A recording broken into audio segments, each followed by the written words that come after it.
Frères et sœurs dans le Christ, Shalom.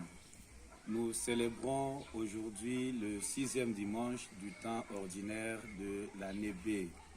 Les textes liturgiques d'aujourd'hui nous parlent d'une maladie qui date de longtemps, depuis même l'époque de Moïse. Il s'agit donc de la lèpre, une maladie qui faisait que le porteur ou la personne atteinte puisse être exclu de la société.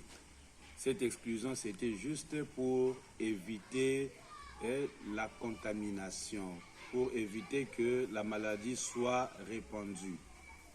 Mais voilà les textes d'aujourd'hui.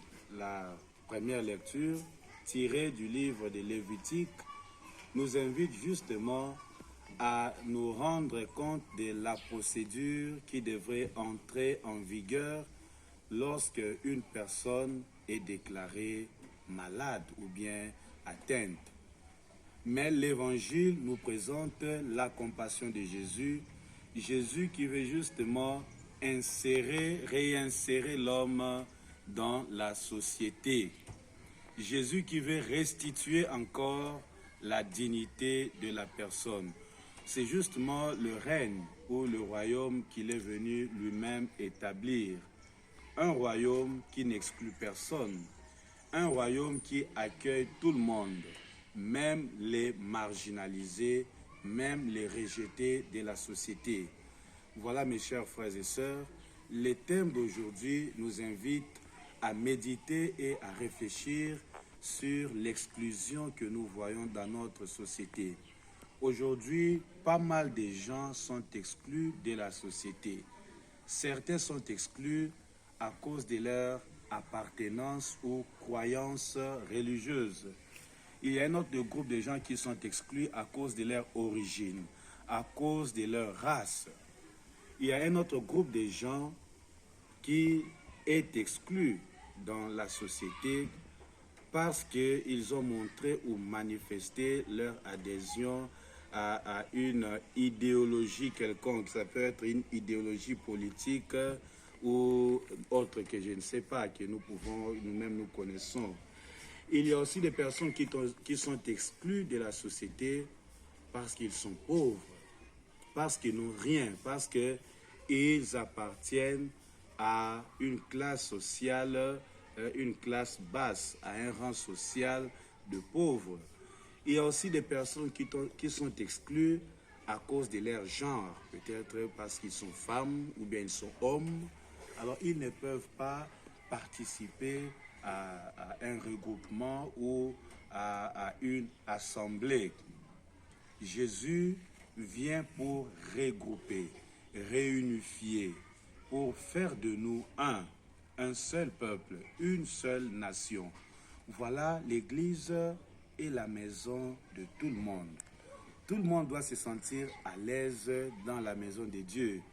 Tout le monde doit se sentir héritier. Tout le monde doit se sentir responsable. Lorsqu'on vient à l'église, lorsqu'on est dans la communauté des enfants de Dieu, on doit se dire, je suis chez moi, je suis chez mon Père, je suis avec mes frères, je suis avec mes sœurs. Nul ne doit se sentir diminué. Nul ne doit se sentir humilié ou rejeté. Voilà les soucis de Dieu. Voilà les soucis de Jésus. Et dans la deuxième lecture, il y a un aspect très important souligné par Saint Paul.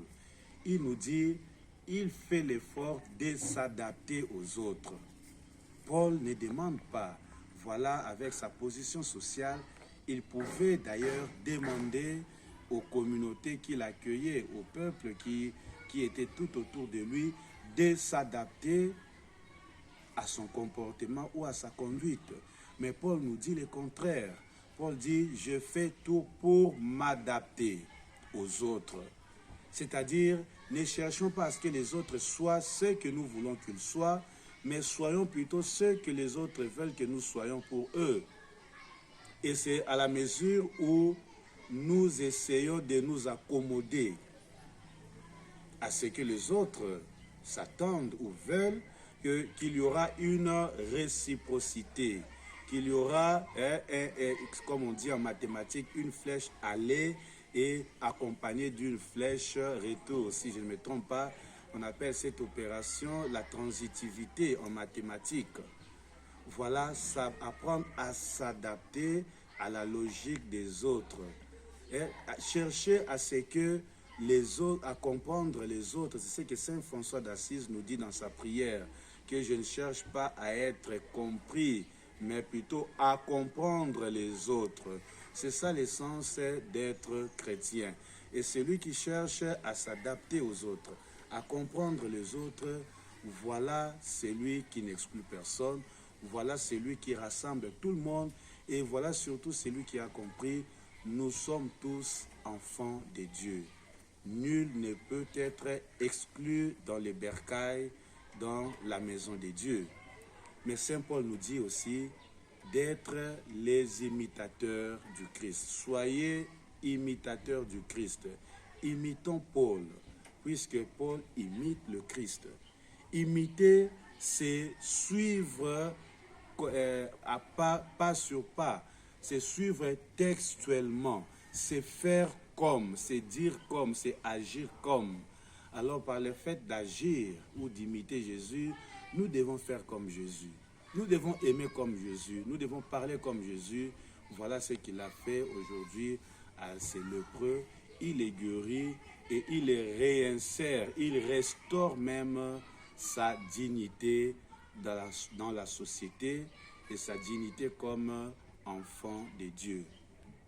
Chers frères et sœurs, l'appel nous est lancé dans nos communautés, dans nos groupes, dans les sociétés, partout où nous sommes. N'ayons pas ces cœurs-là, ces pressentiments, ou bien ces sentiments de repousser les autres, de rejeter les autres, d'étouffer la voix des autres, d'écraser l'opinion des autres, mais plutôt ouvrons grandement nos cœurs à écouter, à recevoir les autres et à apprendre aussi des autres. Que Dieu lui-même nous donne cette force et ce courage à quitter, à nous enfermer dans notre ghetto, dans notre petit monde, et à savoir que le monde, là où se limite mon monde, c'est là où commence le monde de l'autre. Je me rappelle toujours d'une phrase que notre père maître des novices nous disait au noviciat, c'est en indien, Kupa Mandaka, c'est-à-dire ne pas limiter seulement le monde à mon monde, à ma vision, mais le monde est beaucoup plus grand, le monde est beaucoup plus vaste. Alors, essayons d'entrer aussi dans le monde de l'autre, dans la logique de l'autre. Cela nous aide à construire et à bâtir un monde fraternel. Soyons bénis par le Seigneur, au nom du Père et du Fils et du Saint-Esprit. Amen.